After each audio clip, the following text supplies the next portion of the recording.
Hi, my name is Yash. As an aspiring doctor, I've often found myself at crossroads contemplating the question of whether medicine truly achieves its purpose.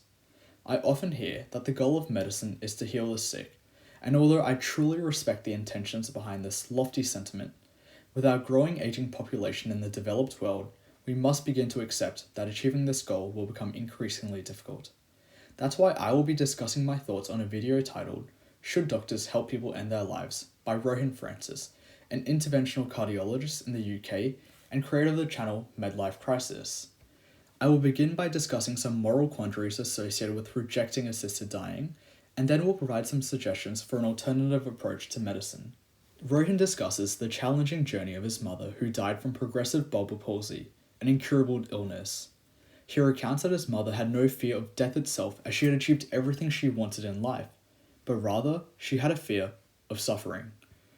Most of us hope to die of old age in our sleep with no debilitating illnesses.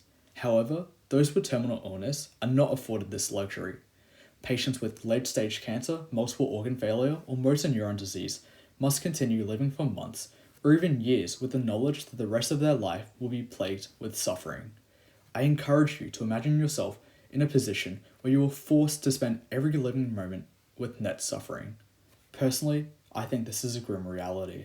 Accessing assisted dying legislation is not an option for most people in the world.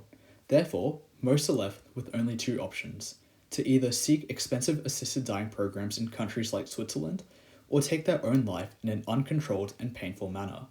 Now, this is not a hypothetical. Rohan highlights one case out of many thousands where a husband found his wife dead in their own bed after she suffocated herself with a plastic bag so that she wouldn't burden her family with her terminal illness. Absolutely no one should have to suffer by themselves in the final moments of their life, and assisted dying provides the opportunity to remedy this issue. Opponents of assisted dying often claim that for a doctor to administer a lethal injection to speed up death would be tantamount to crossing a line. But why is this? Why are we so afraid of death? Why are we not more afraid of suffering?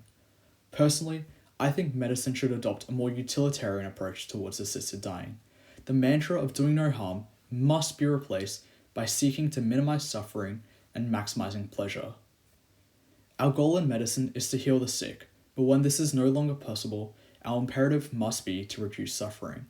Suffering should not be viewed as an inevitability of life, but rather something one has autonomous control over. Thank you.